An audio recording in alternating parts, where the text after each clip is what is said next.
గారు. భరత్ గారు. అధ్యక్ష, మొదటి ప్రశ్నకి లేదండి,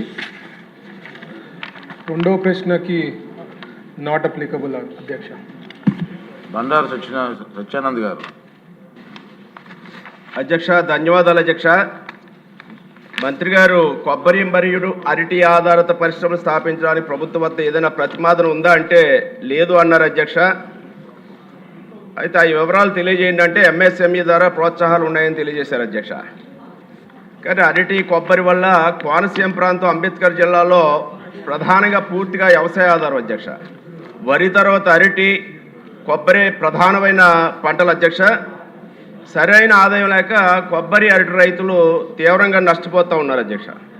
వారిని ఆదుకోవడానికి ఏదైనా పరిశ్రమలు ఆ ప్రాంతంలో తీసుకొస్తే రైతులు ఆ పంటలు నిలబెట్టుకోవడానికి అవకాశం ఉంటుంది అధ్యక్ష. అదే కాకుండా అరటి కొబ్బరి ద్వారా కూడా ఆ ఉత్పత్తులకు తగిన వాల్యుయేషన్ చేసి మార్కెట్ కలగజేయడమే కాకుండా మరి పంట వ్యర్థాల నుంచి కూడా చాలా అనేక అనుబంధ ఉత్పత్తులు చేయడానికి కూడా అవకాశం ఉంది అధ్యక్ష. మరి అరటి నుంచి చూసుకుంటే చాలా ఉత్పత్తులు వస్తాయి అధ్యక్ష. అరటి బనానా పండు నుంచే కాకుండా డొప్ప నుంచి పేపర్ ప్లేట్స్ అని, నారని, చిప్స్ అని, బట్టలని, లేదా హోమ్ డెకర్స్ అని, శానిటరీ ప్యాడ్స్ అని, అలా ఎన్నో ఐటమ్స్ చేయడానికి అవకాశం ఉంది అధ్యక్ష.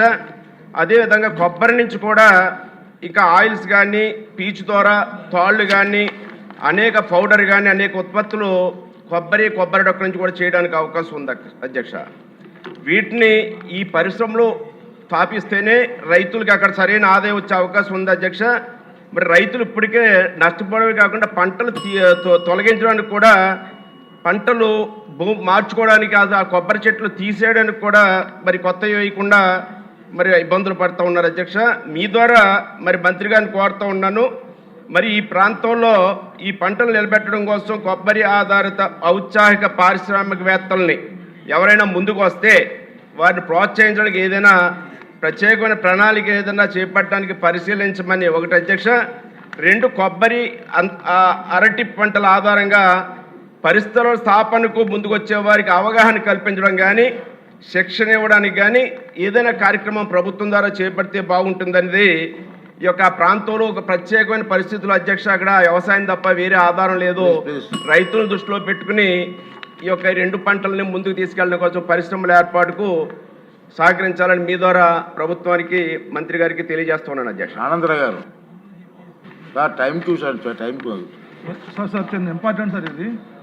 అంటే అంబేద్కర్ కోనసీమ జిల్లాకి చాలా ఇంపార్టెంట్ అధ్యక్ష. ధన్యవాదాలు అధ్యక్ష మీకు. అధ్యక్ష, అంబేద్కర్ కోనసీమ జిల్లా రాష్ట్రంలోనే ఎలాంటి భారీ పరిశ్రమలకి అవకాశం లేని ప్రాంతంగా ఇప్పుడు మిగిలిపోయింది అధ్యక్ష. జిల్లా విడిపోయిన తర్వాత మా జిల్లా ఉమ్మడి జిల్లాగా ఉన్నప్పుడు కాకినాడ, రాజమండ్రిలో బాగా డెవలప్ అయినాయి, అమలాపురం బాగా విడిపోయి వెనకబడిపోయింది. చాలా ఇంపార్టెంట్ అధ్యక్ష ఇది, క్వాయరు బేస్డ్ అధ్యక్ష. అధ్యక్ష, మా జిల్లాలో సుమారుగా 1,422 ఎకరాల్లో కొబ్బరి ఉత్పత్తి అవుతుంది అధ్యక్ష. ఈ కొబ్బరి వచ్చేటప్పటికి సాధారణంగా మనకి కొబ్బరి నూనె, కొబ్బరి వాటర్ తెలుస్తుంది. కానీ మా ప్రాంతంలో సుమారు 646 మంది రిజిస్టర్డ్ స్మాల్ కాయిర్ ఇండస్ట్రీ ఈ గృహిణులు ఈ కాయిర్ మీద ఈ ఉత్పత్తి చేస్తున్నారు అధ్యక్ష. రిజిస్టర్ కాని వాళ్ళు ఇంకొక 500 మంది ఉన్నారు అధ్యక్ష. 1000 మంది చేస్తున్నారు. కానీ ఇప్పుడు జరుగుతుంది ఏంటంటే, క్వాయర్లో యార్న్ అనేది చాలా ఇంపార్టెంట్ ప్రోడక్ట్ అధ్యక్ష. ఈ ప్రోడక్ట్ ప్రతి ఇంటికి మహిళ చేస్తుంది అధ్యక్ష. కానీ దళారులు ఎక్కువ అవడం వల్ల వాళ్ళు ఒక 10,000, 15,000, 20,000 ఉత్పత్తి వాళ్ళు చేస్తే ఈ కొనేవాళ్ళు ఆ 15,000 ఉత్పత్తిని 6,000, 7,000 కొనడం వల్ల వాళ్ళకి ప్రోత్సాహం లేక ఆగిపోతున్నారు అధ్యక్ష.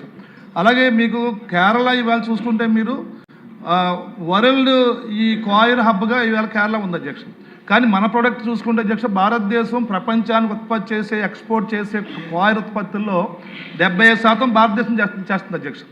ఆంధ్రప్రదేశ్ రాష్ట్రం కాయిర్ ప్రొడక్ట్స్కి చాలా అనువైన ప్రాంతము చాలా ఎక్కువ ఉంది అధ్యక్ష. కానీ ఎక్కువ వృధాగా అయిపోతుంది అధ్యక్ష. కొబ్బరి చూసుకుంటే మీరు యార్న్ కానీ, మ్యాట్ కానీ, లేకుంటే కొబ్బరి చిప్స్ కానీ, లేకుంటే కొబ్బరి పీట్తో చేసే ఇటుకలు కానీ, ఇవన్నీ హార్టికల్చర్లోను, అగ్రికల్చర్లో వాడుతున్నారు అధ్యక్ష. అందుకే మేము కోరేది, మీ ద్వారాగా మంత్రి గారిని కోరేది ఏంటంటే, అంబేద్కర్ కోనసీమ జిల్లాకి నేను మొన్న సభలో చెప్పాను ఒకసారి అధ్యక్ష, అక్వాకల్చర్ కానీ, కాయిర్ ఇండస్ట్రీ కానీ, లేకుంటే ఇంకోటి టూరిజం కానీ, ఈ 3 మాత్రమే స్కోప్ ఉన్న జిల్లా కాబట్టి మీ ద్వారాగా మంత్రి గారిని కోరేది ఏంటంటే, ప్రస్తుతం ఏవైతే కుటుంబాలు ప్రతి ఇంటికి మహిళలు చేస్తున్నారో ఈ పరిశ్రమని మన గౌరవ ముఖ్యమంత్రి చంద్రబాబు నాయుడు గారు కోరిన విధంగా 1 ఫ్యామిలీ 1 ఎంటర్ప్రెన్యూర్ అనే సిస్టాన్ని దీనికి పూర్తిగా అన్వయం చేయొచ్చు అధ్యక్ష భవిష్యత్తులో కూడా.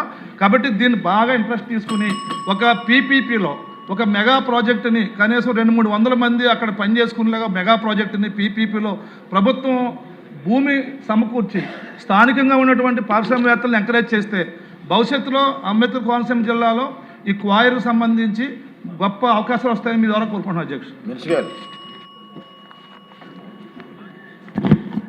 అధ్యక్ష, మన ప్రభుత్వంలో ఫుడ్ ప్రాసెసింగ్కి చాలా ప్రయారిటీ ఇచ్చాము అధ్యక్ష. 19 to 24లో ఫుడ్ ప్రాసెసింగ్ కాదు అధ్యక్ష అక్కడ చేసింది, కరప్షన్ ప్రాసెసింగ్ చేసినారు. అందుకనే అప్పుడు ఫుడ్ ప్రాసెసింగ్ గురించి ఫుడ్ ప్రాసెసింగ్ యూనిట్స్ కానీ ఏమన్నా వచ్చిండేవంటే వచ్చినా అవి అన్నీ స్టార్ట్ కూడా కాలేదు అధ్యక్ష. సో మన పాలసీలో 2024 నుంచి 29 పాలసీ చాలా బ్యూటిఫుల్ పాలసీ అధ్యక్ష.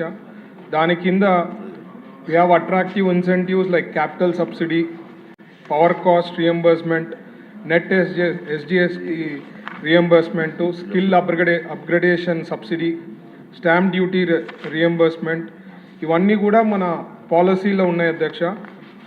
ఇది ఎంఎస్ఎంఈకి, లార్జ్కి అండ్ మెగా కేటగిరీకి అప్లికబుల్ అవుతుంది.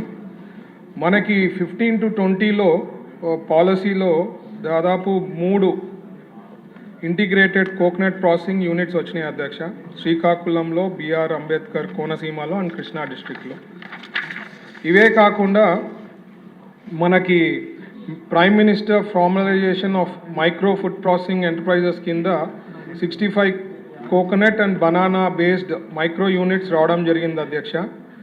దాదాపు 2 crores సబ్సిడీ వచ్చింది, 60% సెంట్రల్ గవర్నమెంట్ నుంచి అండ్ 40% స్టేట్ గవర్నమెంట్ నుంచి ఇవ్వడం జరిగింది.